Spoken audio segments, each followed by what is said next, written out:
Hello. Yes sir. सुनाई दे रहा? Yes sir, सुनाई दे रहा।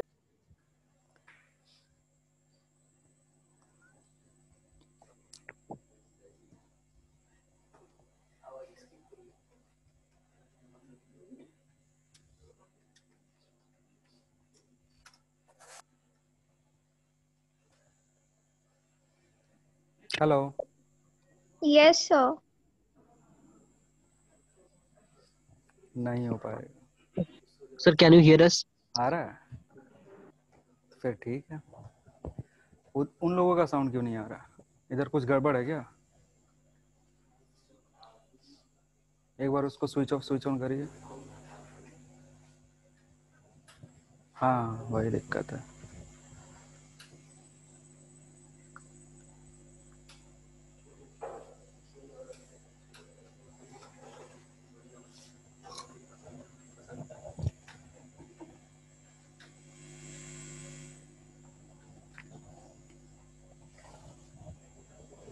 स्पीकर काम कर रहा है? तो आवाज क्यों नहीं आ रहा है? कोई गाना बजा के देखिए।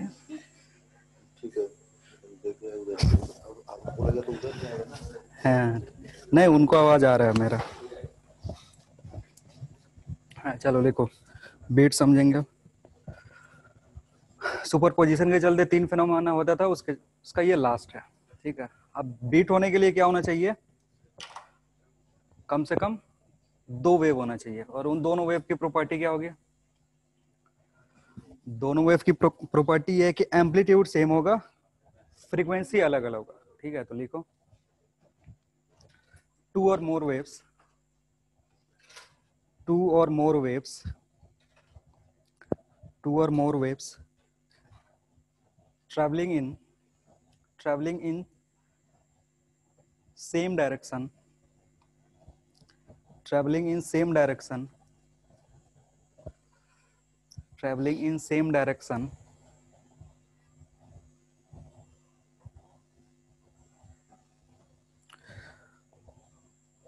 having same frequency, sorry, having same amplitude, having same amplitude, having same amplitude and different frequency, and different frequency, superimpose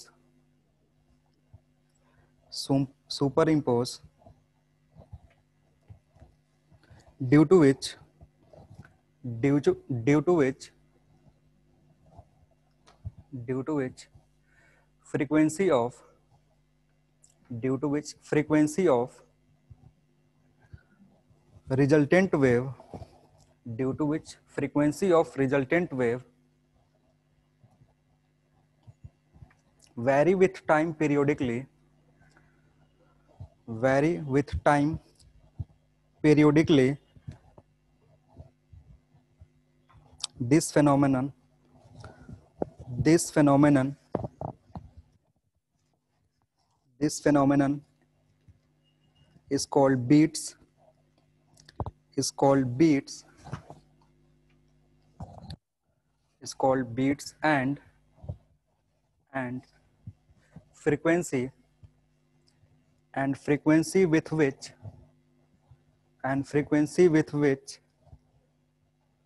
intensity vary with time,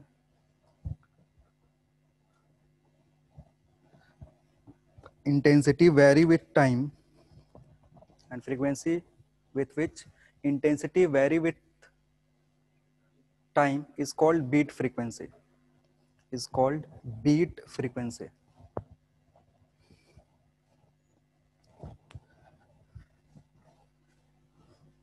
अब देखो, समझो क्या क्या डिफरेंस क्या होता है इंटरफेरेंस में, स्टैंडिंग में और बीट में। स्टैंडिंग में क्या होगा ना, एक जगह पे खड़े हो तो तुम्हारा जो एम्पलीट्यूड है, एक जगह पे अगर आदमी खड़ा है तो वहां पे जो एम्पलीट्यूड है वो फिक्स है, तो एम्पलीट्यूड फिक्स है तो उस पॉइंट की इंटेंसिटी सेम होगी। जैसे ही थोड़ा सा पोजीशन चेंज करेंगे ना तो क्या होगा, एम्पलीट्यूड चेंज हो जाएगा तो इंटेंसिटी चेंज हो जाएगा। सेम चीज होता है इंटरफेरेंस में भी, इंटरफेरेंस में किसी एक पोजीशन पे खड़े हो तो या तो वहां पे मैक्सिमम मिलेगा या तो वहां पे मिनिमम मिलेगा। जगह चेंज करोगे तब क्या होगा, मैक्सिमम मिनिमा का पोजीशन चेंज होगा। लेकिन बीट में क्या होता है ना कि अगर एक जगह पे खड़े हो तो कभी कभी फ्रीक्वेंसी ज्यादा सुनाई देगा, कभी कभी कम सुनाई देगा। मतलब इंटेंसिटी कभी बढ़ेगा और कभी घटेगा टाइम के साथ, पोजीशन के साथ इसमें चेंज नहीं होता है। तो जब पोजीशन में चेंज नहीं होगा तो उसके अकॉर्डिंग हम देखेंगे दो फॉर्मूले, दो कम से कम दो वेव चाहिए हमें, दो वेव लेकर के समझेंगे क्या हो रहा है। तो लिखना let two waves, let two waves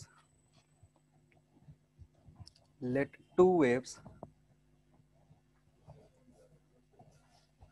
let two waves having frequencies let two waves having frequencies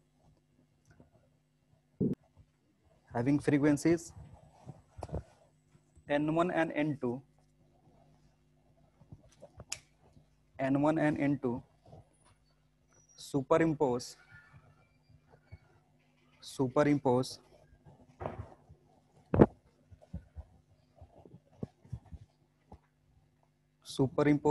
to produce beats, superimpose to produce beats। चलो समझते हैं। एक वेव है y1 a sin 2 pi n1t minus k x, ठीक है ना। Omega को किस टर्म में लिख रहे हैं, फ्रीक्वेंसी के टर्म में लिख रहे हैं, क्योंकि अभी इक्वेशन जो होगा ना ऐसे ओमेगा 1 एंड ओमेगा 2 के टर्म में भी लिख सकते हो। और ओमेगा किसके बराबर होता है, 2 पाई n के, इसलिए n यहाँ ऐसे लिख रहे हैं। आ रही बात समझ में।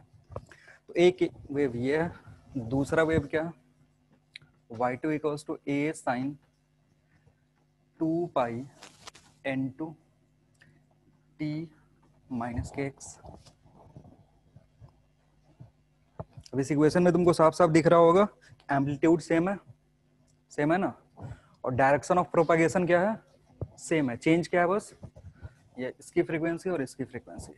जो रिजल्टेंट वेव होगा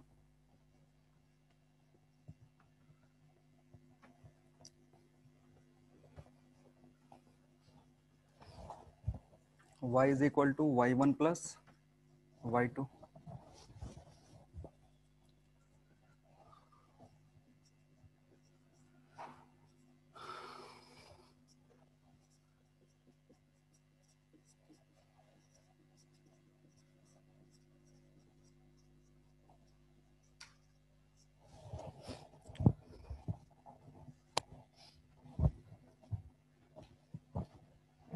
इसको एक्सपेंड करके सिंप्लीफाई करेंगे और सिंप्लीफिकेशन के बाद हमें एक रिजल्ट मिलेगा जो कि रिजल्टेंट वेव को रिप्रेजेंट करेगा, ठीक है।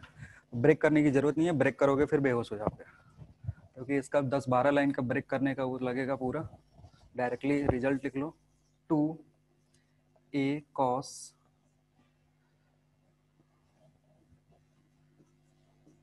n1 minus n2 pi into T sign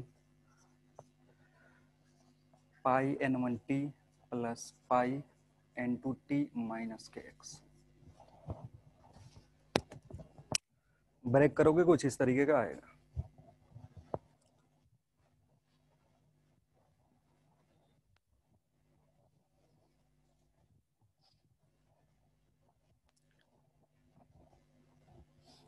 ठीक है, अब इसमें एम्पलीट्यूड कौन रिप्रेजेंट कर रहा है, ये वाला टर्म, ठीक है ना। ये एम्पलीट्यूड रिप्रेजेंट कर रहा है। ध्यान से देखोगे तो ये टाइम के साथ क्या हो रहा है, चेंज हो रहा है। जो भी साइन ये टी और के एक्स का कोफिशिएंट होता है वो क्या होता है, एम्पलीट्यूड होता है। तो ये तुम्हारा एम्पलीट्यूड है जो कि टाइम के साथ चेंज होगा। अगर ये वेरी करोगे तो ये पूरा टर्म चेंज होगा। यानी इंटेंसिटी क्या हो रहा है, एम्पलीट्यूड टाइम के साथ चेंज हो रहा है, तो इंटेंसिटी भी क्या होगा, टाइम के साथ चेंज होगा। तो यहाँ जो एम्पलीट्यूड है, so amplitude of resultant wave is given as a equals to 2a cos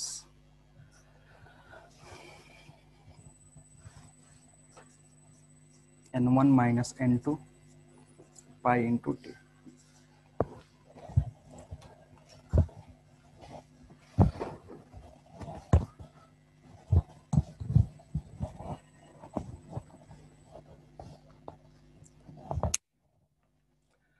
ये कभी मैक्सिमम हो सकता है और कभी कभी मिनिमम भी हो सकता है। मैक्सिमम वैल्यू कितनी होगी? 2a के बराबर। मिनिमम वैल्यू कितनी होगी? 0 होगा। अब सो एम्पलीट्यूड यहाँ लिख सकते हो एंड फ्रीक्वेंसी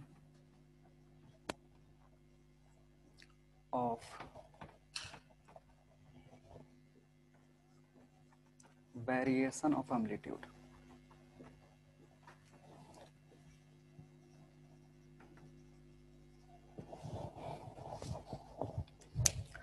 बताओ, जो एम्पलीट्यूड वेरी कर रहा है वो किस फ्रीक्वेंसी से वेरी कर रहा है? एम्पलीट्यूड जो वेरी कर रहा है उसकी फ्रीक्वेंसी कितनी है? n-n1 - n2। फिर से चेक करो ठीक से। देखो, अगर कोई जनरल इक्वेशन है, सुनो, अगर ऐसा कोई इक्वेशन है x equals to a sine omega t, तो फ्रीक्वेंसी क्या होता है? इधर से कैलकुलेट करते हैं, या फिर इसको ऐसे लिख सकते हो a sine 2 pi n t. तो जब इसको कंपेयर करोगे ना यहाँ से, तो 2 पाई एन की जगह कौन सा टर्म लिखा हुआ है? n1 - n2 इंटू पाई, यानी जो फ्रीक्वेंसी है वो n1 - n2 बाई 2 है। सारी बात समझ में? एम्पलीट्यूड जिस फ्रीक्वेंसी से वेरी कर रहा है, एम्पलीट्यूड जिस फ्रीक्वेंसी से वेरी कर रहा है वो कितना है? n1 - n2 by 2। आ रहा है समझ में? इधर से कंपेयर कर लो ना, ये ओमेगा है, ओमेगा को इस टर्म में लिख सकते हैं, और ये फ्रीक्वेंसी होता है। यानी जो 2 पाई और टी को छोड़ करके, 2 पाई और टी को छोड़ करके जो टर्म होता है वो क्या होता है? फ्रीक्वेंसी। यहाँ पे देखो, तो अगर चुपके से यहाँ पे 2 कर दो और इधर भी 2 कर दो, तो 2 पाई और टी को छोड़ करके जो टर्म बच रहा है वही फ्रीक्वेंसी होगा। इसलिए फ्रीक्वेंसी ऑफ ये जो वेरिएशन होगा एम्पलीट्यूड में वो इस फ्रीक्वेंसी से होगा। ठीक है? तो अगर एम्पलीट्यूड n1 - n2 बाई 2 से वेरी कर रहा है, तो इंटेंसिटी कैसे वेरी करेगा? इंटेंसिटी, इंटेंसिटी का वेरिएशन कैसे होगा? बोलो।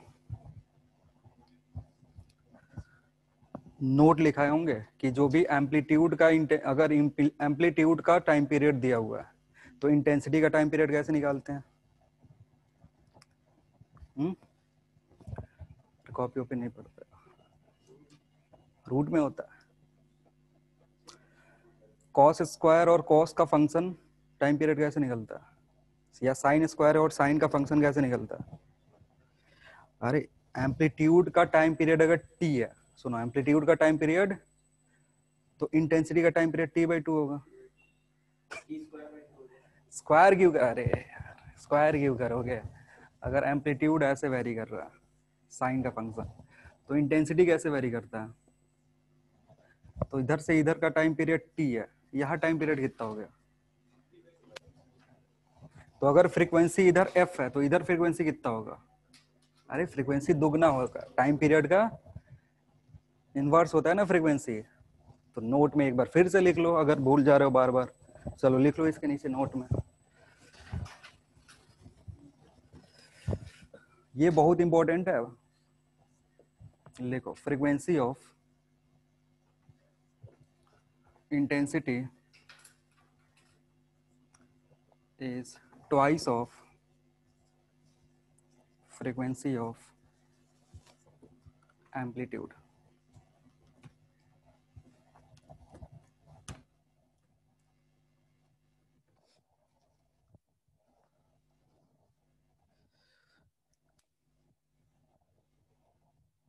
तो 3-4 बार क्लास में बता चुका हूँ, फिर भी आधे लोग झूल रहे हैं। कितना होगा? जो frequency of intensity twice of frequency of amplitude. तो यहाँ ध्यान से देखो, frequency of variation of amplitude कितना है? तो अगर इस प्रॉपर्टी की यूज करोगे तो फ्रीक्वेंसी ऑफ इंटेंसिटी कितना होगा? n1 - n2। और ऊपर अगर डेफिनेशन देखोगे कि जो फ्रीक्वेंसी होता है इंटेंसिटी का चेंज का, उसे वो क्या बोलते हैं? अरे अभी लिखा है, अभी क्लास में, पता ना कहाँ देख रहे हो, अभी ऊपर जब बीट का डेफिनेशन लिखा रहे थे, उसको बीट फ्रीक्वेंसी बोलते हैं। यानी n1 - n2 क्या है? बीट फ्रीक्वेंसी है। तो इसके नीचे फिर से लिख लो, therefore frequency of variation in intensity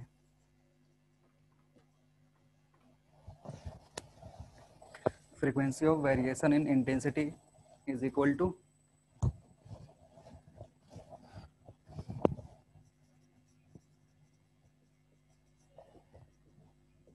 n1 minus n2 mod लगा दो, क्योंकि जरूरी नहीं कि n1 ही बड़ा हो, n2 भी बड़ा हो सकता है।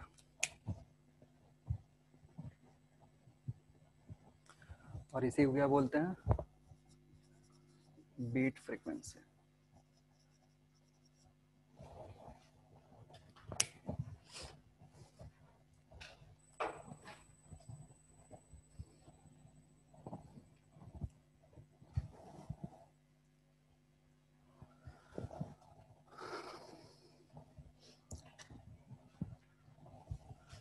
लिखना inverse of beat frequency, inverse of beat frequency, next, हाँ उस नेक्स्ट पॉइंट करके लिख सकते हो। Inverse of beat frequency is called beat time period, is called beat time period. Inverse of beat frequency is called beat time period.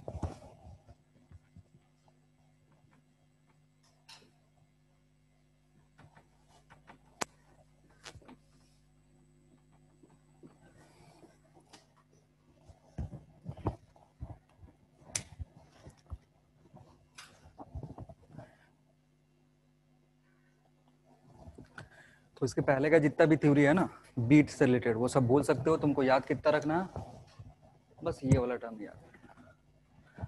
हमेशा हमसे क्या पूछता है, बीट फ्रीक्वेंसी पूछता है। तो ऊपर जो पूरा डेरिवेशन वाला टर्म लिखे हो ना कि दो वेव था उसको सुपर इम्पोज किए, फिर उससे क्या करे, एक रिजल्टेंट वेव बनाया। रिजल्टेंट वेव का इंटेंसिटी जो है वो टाइम के साथ वेरी कर रहा है, एम्पलीट्यूड वेरी कर रहा है तो इंटेंसिटी वेरी कर रहा है, उसका टाइम पीरियड निकाले और फ्रीक्वेंसी निकाले, इतना आया। ठीक है, तो बीट सुनने के लिए भी लिमिट है कि अगर ये n2 माइनस n1 का कुछ रेंज है, कि अगर n2 माइनस n1 का रेंज अगर 16 से ऊपर हो गया तो बीट फ्रीक्वेंसी तुमको सुनाई नहीं देगा। अगर 16 से ऊपर का डिफरेंस हो गया तो हमें सुनाई नहीं देगा, हम उसको ऑब्जर्व नहीं कर सकते हैं। तो ये भी नोट लिख लो।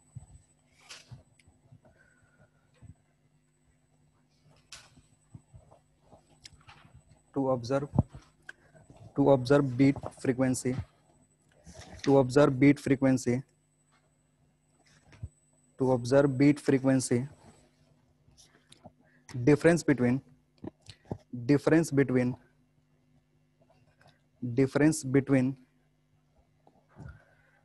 difference between frequencies of wave, frequencies of wave, frequencies of wave should be less than, should be less than, should be less than 16,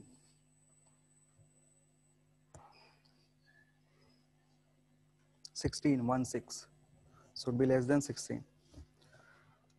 एक ऐसा ही सवाल है, जो बीट फेनोमेना है वो किस टाइप के वेव में होता है? बीट फेनोमेना किस टाइप के वेव में होगा? लॉन्गिट्यूडनल ट्रांसवर्स, ये किसके लिए है? दोनों के लिए हो सकता है, लॉन्गिट्यूडनल में भी होगा और ट्रांसवर्स में भी होगा। ट्रांसवर्स में पढ़े नहीं थे क्योंकि उधर जरूरत नहीं थी। जरूरत किधर पड़ती है? साउंड के केस में।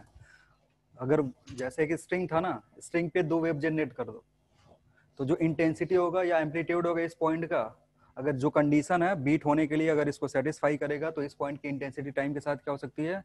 वेरी कर सकती है। आ रही बात समझ में?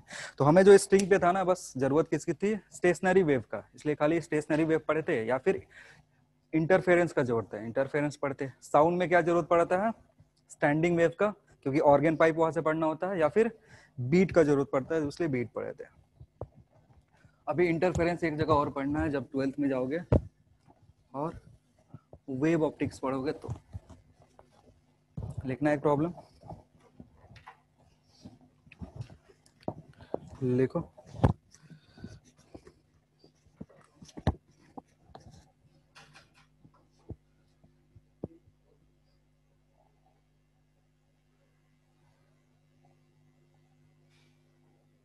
देखो speed of sound in a gas, speed of sound in a gas in which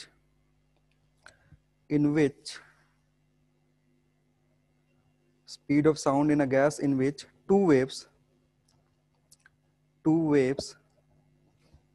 of wavelength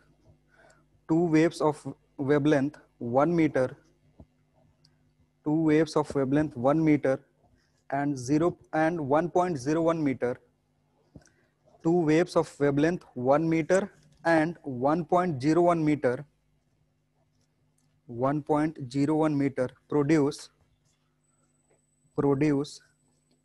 10 beats produce 10 beats in 3 seconds. Produce 10 beats in 3 seconds.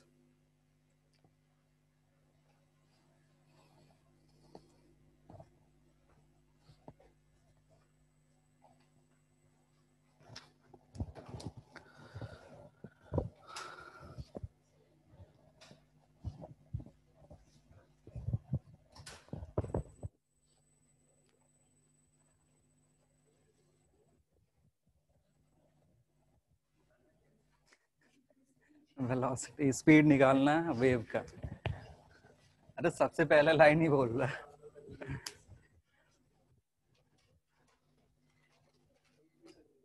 पता ही नहीं चलता है कि कैलकुलेट क्या करना है। तो फिर देखो ऊपर ही तो लिखा speed of sound in a gas in which. अच्छा इससे बोलेंगे तब फाइंड स्पीड, ऐसे बोलेंगे तब पता चलेगा। मतलब फाइंड वर्ड ढूंढ रहे थे तुम लोग।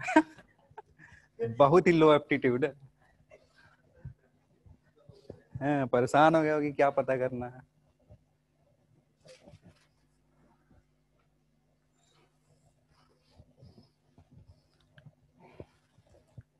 सही करे हो कि बायोलॉजी लिए हो, मैथ नहीं लिए हो।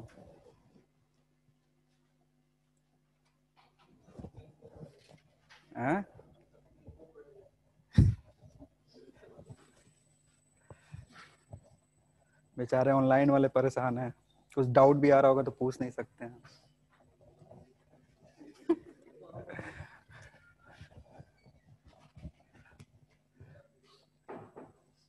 चलो देखो क्या हुआ।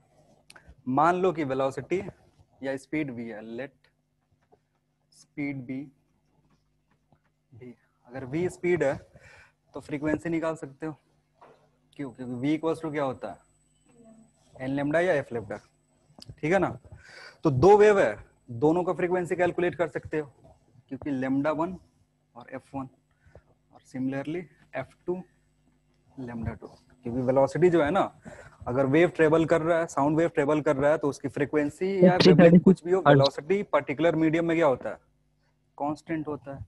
तो यहाँ से अगर फ्रीक्वेंसी निकालोगे f1 तो कितना आएगा, v बाई लेमडा 1 और f2 कितना आएगा, v बाई लेमडा 2।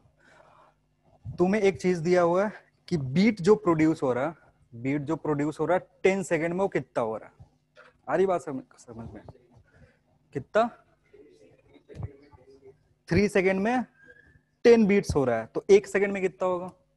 क्योंकि जो भी काम 1 सेकेंड में होता है उसी को फ्रीक्वेंसी बोलते हैं। तो यहाँ पे दिया हुआ ना कि number of beats in 3 second is equal to 10। तो number of beats in 1 second कितना हो जाएगा, 10/3। और इसी को क्या बोलेंगे, बीट फ्रीक्वेंसी। जो भी काम 1 सेकेंड में होगा ना उसको क्या बोलते हैं, फ्रीक्वेंसी बोलते हैं। तो 10 3 सेकेंड में हो रहा था, तो 1 सेकेंड में कितना होगा, 10/3। तो f1 माइनस f2 का मॉड जो होगा वो बराबर किसके होने चाहिए, 10/3 के। आ रही बात समझ में? सो f1 यहां से उठा लो, f2 यहां से उठा लो, यहां पुट कर दो। एक अननोन है भी और वही निकालना था। इतना कम कैसे आ जाए, 33 कुछ ज्यादा ही कम है। 1 मिनट, क्या पता सवाल ही का ऐसा बना कर दिया हो। थोड़ा सा चेंज करना पड़ेगा। 336.7 है। एक जीरो इधर उधर का ही हो रहा होगा। तो यहाँ से v बाई लेमडा 1 की वैल्यू कितनी है 1 माइनस v डिवाइडेड बाई 1.01 बराबर कितना होना चाहिए 10/3 के।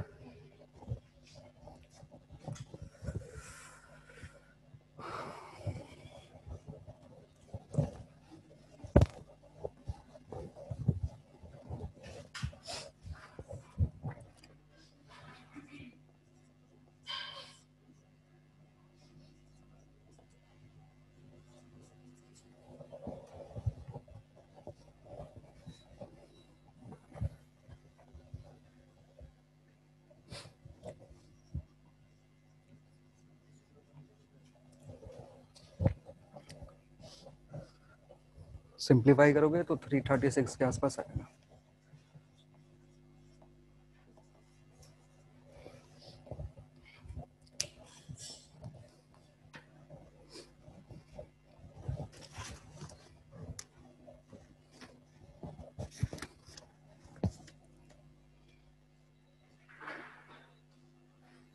हो गया।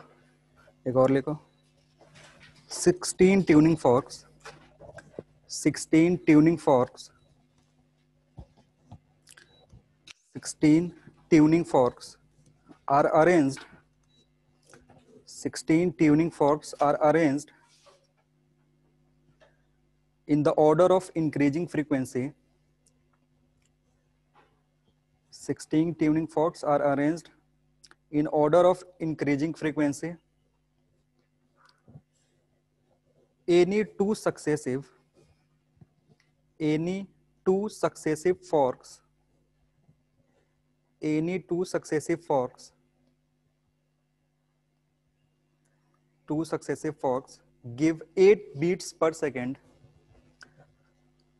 successive forks give 8 beats per second when sounded together when sounded together full stop if last fork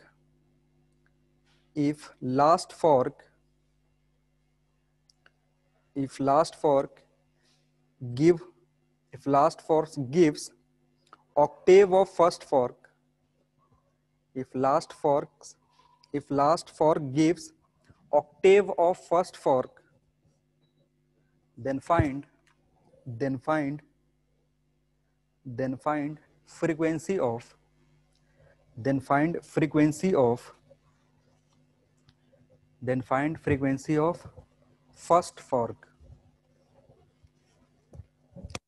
frequency of first fork Octave का मतलब पता है ऑक्टेव का मतलब नहीं फ्रीक्वेंसी दुगनी हो जाती है हाँ मतलब उसे ऑक्टेव का ही मतलब होता है कि एक बार शुरुआत करा जो 8 जो सुर होते हैं ना उसको कंप्लीट किया फिर वापस आ गया तो ऑक्टेव इसको बोलते हैं जब भी ऑक्टेव बोले ना तो इसका मतलब जो फ्रीक्वेंसी का रिलेशन है एक का फ्रीक्वेंसी एफ है तो बोल रहा है कि दूसरे का फ्रीक्वेंसी अगर ऑक्टेव कंप्लीट कर लिए तो उसका फ्रीक्वेंसी 2f हो जाएगा आ रही बात समझ में ऑक्टेव अगर बोले तो फ्रीक्वेंसी को आंख बंद करके क्या करेंगे डबल कर देंगे ये सब म्यूजिक से आए हुए हैं ना नो बीट जो है ये सब म्यूजिक के टर्म है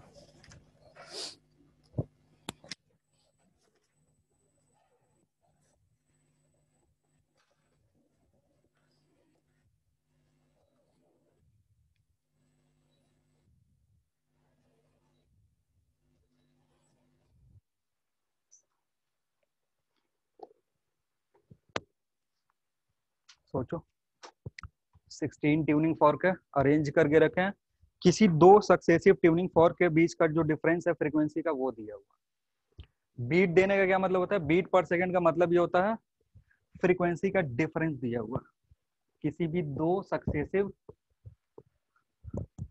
ट्यूनिंग फॉर्क का तो ऐसे कुछ अरेंज करा होगा अप टू 16 ये नंबर 1 और ये नंबर 16 कह रहा है कि अगर इसका फ्रीक्वेंसी n है तो 16th वाले का फ्रीक्वेंसी कितना हो जाएगा 2n हो जाएगा दो वर्ड होता है एक ऑक्टेव और एक यूनिसन ऑक्टेव फ्रीक्वेंसी डबल्स और अगर यूनिसन बोलना सेम फ्रीक्वेंसी।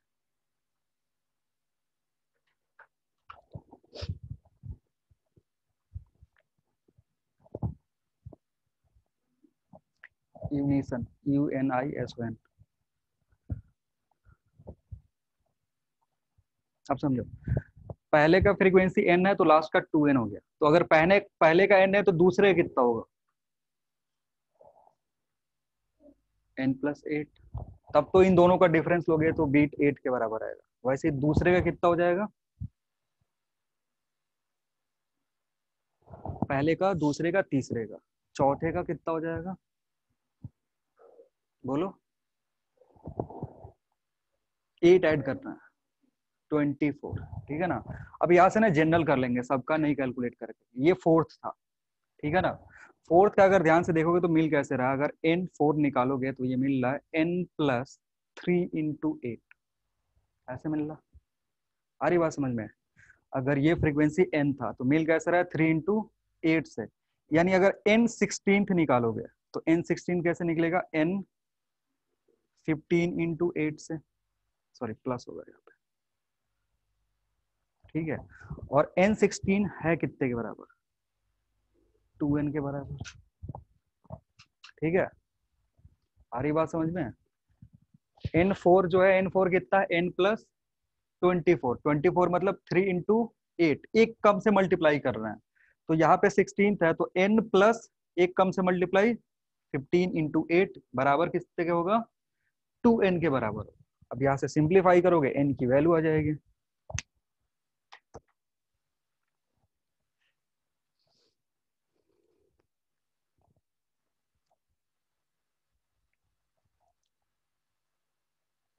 हो गया। इसका एक डायरेक्ट फॉर्मूला भी है, वो भी याद रख सकते हो, या फिर ऐसे इजी है, ज्यादा इजी है। फॉर्मूला कितना याद रखोगे?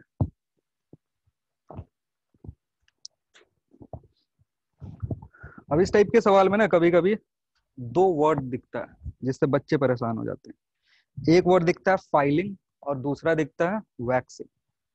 मतलब ट्यूनिंग फॉर्क को वैक्स करा गया और दूसरा ट्यूनिंग फॉर्क को फाइल करा गया, ठीक है ना।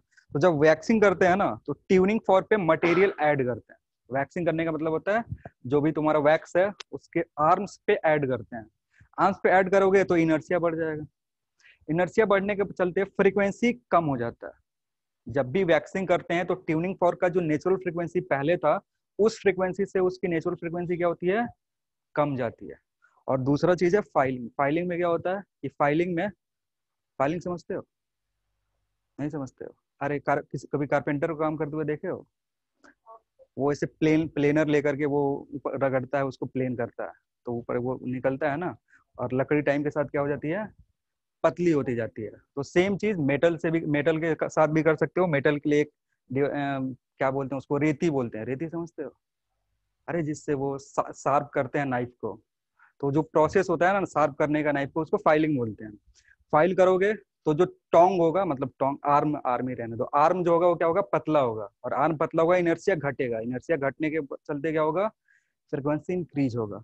तो ये बहुत ही ज्यादा यूज होता है इस टाइप के बीट के प्रॉब्लम्स में, कि एक ट्यूनिंग फॉर्क था, हमने उसको वैक्स कर दिया तो बीट इतना हो गया, या फिर ट्यूनिंग फॉर्क था, हमने फाइल कर दिया तो बीट इतने से चेंज हो गया। तो बताओ नेचुरल फ्रीक्वेंसी कितनी थी? अभी सवाल करेंगे एक टाइप का उसका, लेकिन ये नोट में लिख लो।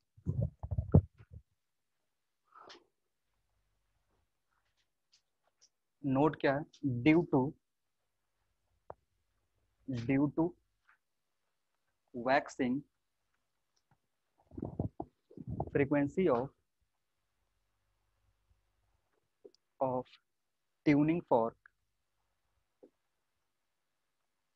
decreases, and due to filing frequency of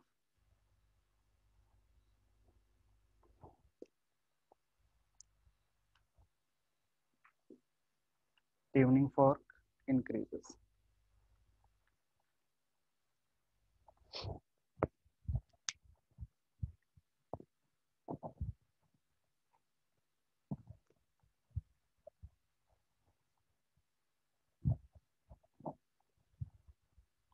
और एक बार सवाल कुछ ऐसा हो गया था, ऐसे दे दिया था।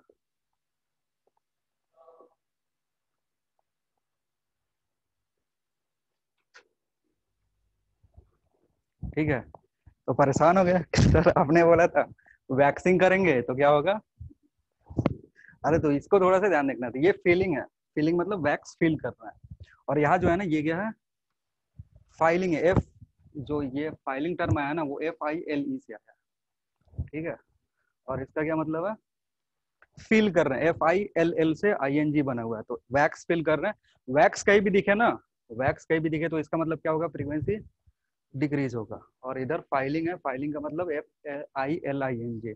अब कंफ्यूज मत हो ना, ये लेके चले आओगे सर यहाँ तो दोनों हो रहा है तो कंपनसेट कर दे रहे हैं, दोनों नहीं हो रहा है। मॉड्यूल में ना सवाल भरे पड़े हैं, किससे, बीट फ्रीक्वेंसी से लेकर के। ठीक है ना, एक आध अगर देखते हैं करवा देंगे, अगर इस टाइप का दिख गया तो।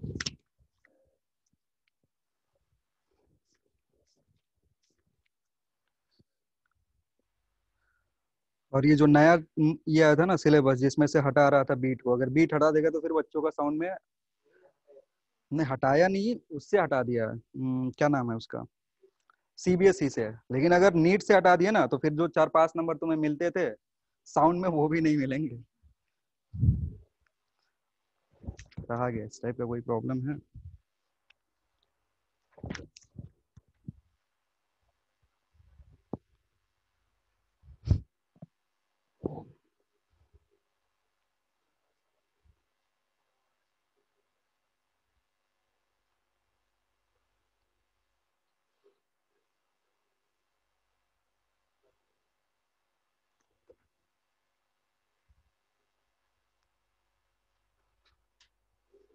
लिखो, a fork a fork A of frequency 100,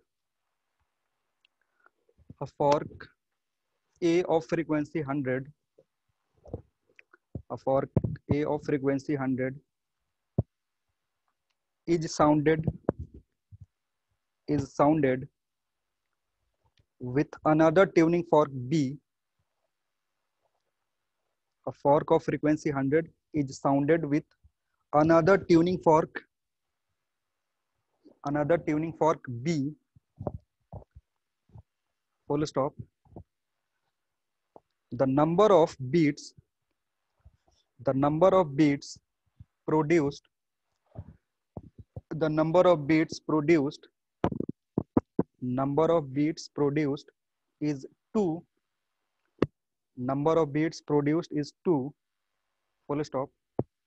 On putting some wax on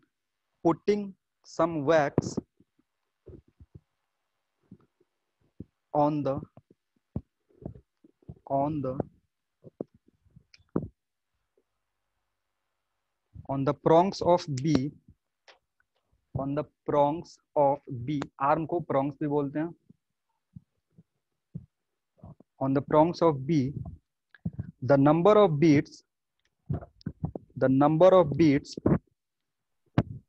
reduced to 1. The number of beats reduced to 1. Then find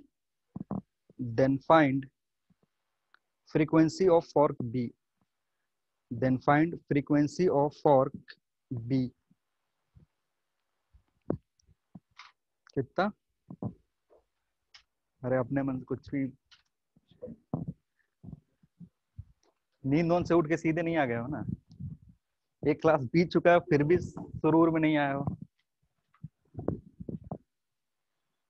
कहीं और माहौल बनाए हुए हो क्या।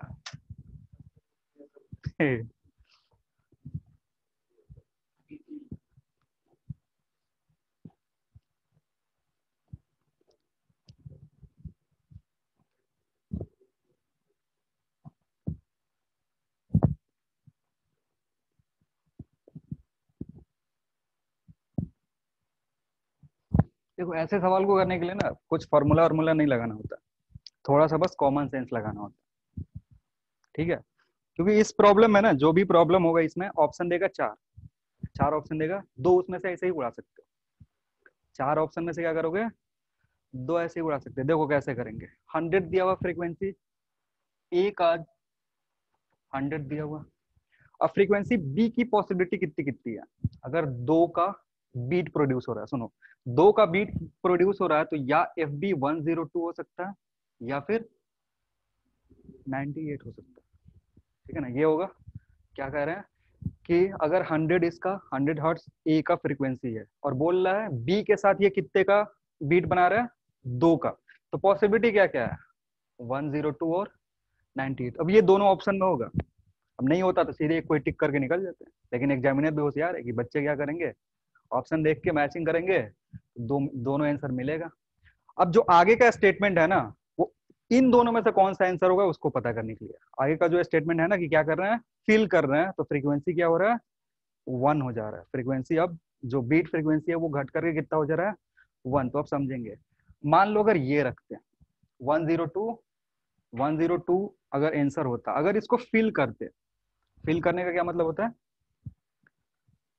मतलब वैक्स फिल कर रहे हो, या वैक्स फिल करोगे तो फ्रीक्वेंसी डिक्रीज होगा, डिक्रीज होकर के ये कितना हो गया, 101। अब घटा करके देख लो कितने का आ रहा है, 1 का। सही है आंसर। अगर इसको करते, अगर इसको फिल करते वैक्स से, तो इसकी फ्रीक्वेंसी कितनी हो जाती है, 97। अब डिफरेंस कितने का आता, ये गलत है, ये क्या है, सही है। ठीक है ना। तो ऐसे सवाल में कुछ दिमाग उमाग नहीं लगाना है, कोई फॉर्मूला की जरूरत नहीं है। क्या करोगे, जो भी दो पॉसिबिलिटी है ना उसको चुपचाप ऐसे लिख दोगे, और फिर फिलिंग और फाइलिंग का, मतलब फिलिंग वो वैक्सिंग का और फाइलिंग का सोचोगे। अगर इसी सवाल में क्या करता, फाइलिंग करता, तो फिर अप्रोच थोड़ा सा बदल जाता। ठीक है। वो जो फॉर्मूला यूज करोगे ना ऐसे, N1 माइनस N2, ऐसे भी कर सकते हो, N1 माइनस N2 कितना आएगा, 2 के बराबर होगा। फिर पुट करेंगे, N1 हमें नहीं पता है, वो पुट करा 100, ये तो एक पॉसिबिलिटी ये हो सकता है, या फिर 100 - 1 एक पॉसिबिलिटी ये हो सकता है। यहाँ से सॉल्व करोगे फिर वही चीज आएगा कि 102 हो सकता है या फिर 98 हो सकता है। ठीक। फिर जाते हैं, फिर ऐसे बच्चे करते हैं, अच्छा मान लो एन डैश हो गया, तो एन डैश माइनस N2 करे तो फिर कितना आया, 1 आया। फिर यहाँ से सिंप्लीफाई करते हैं, फिर यहाँ से दो रिजल्ट आता है, फिर पागल हो जाते हैं। ठीक है। हाँ, तो पागल होने का जरूरत नहीं है, इधर से आराम से कर सकते हो। चलो एक और करो। हाँ, टाइम इधर ही बर्बाद कर देते हैं। लिखना, if two tuning forks if two tuning forks if two tuning forks a and b a and b a and b are sounded together are sounded together are sounded together produce produce 4 beats per second produce 4 beats per second. Fork a is slightly loaded fork a is slightly loaded fork a is slightly loaded with wax.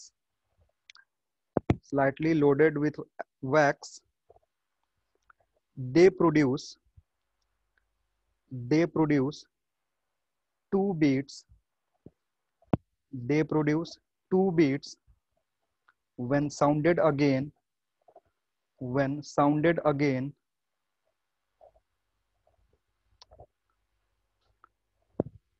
when sounded again, find frequency of B. Find frequency of B given that find frequency of B frequency of A is given that frequency of A is 256.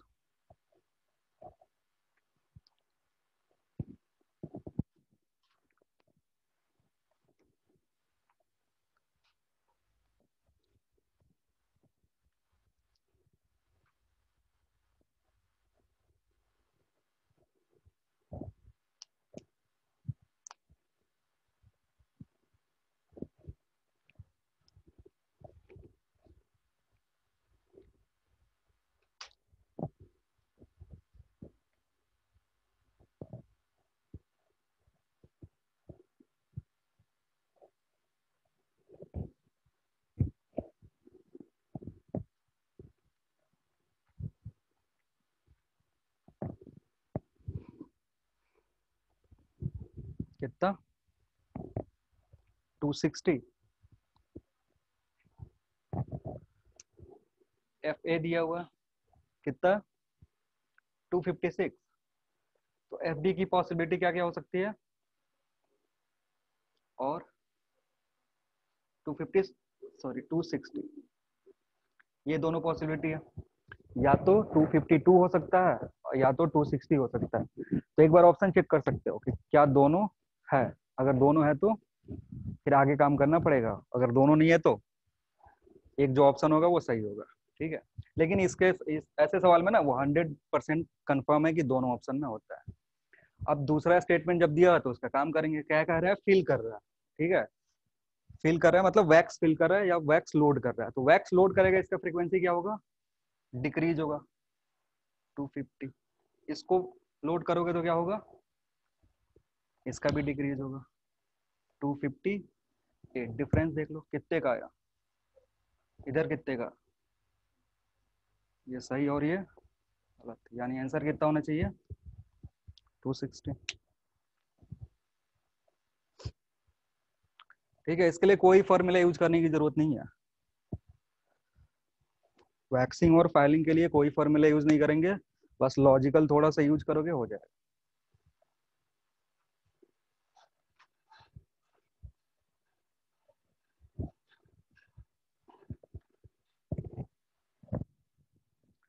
Filing का just इसका reverse होता है, अगर filing करना होता ना तो इसी प्रॉब्लम का फाइलिंग का आंसर ये हो जाता, अगर फाइलिंग करता तो इसका आंसर क्या होता, ये हो जाता, क्योंकि क्या होगा उधर फ्रीक्वेंसी इंक्रीज होगा, फाइलिंग करोगे ना तो जो बीट होगा वो क्या होगा, इंक्रीज होगा, और डिक्रीज नहीं होगा, बीट क्या होगा, इंक्रीज होगा, तो फिर सॉल्व करोगे इसको अकॉर्डिंग ये हो सकता है।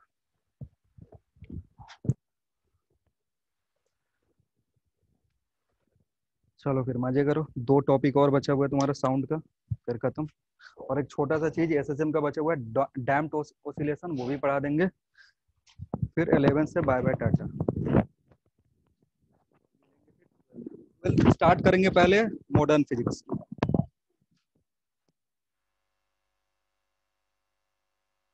नेक्स्ट क्लास में मिलते हैं।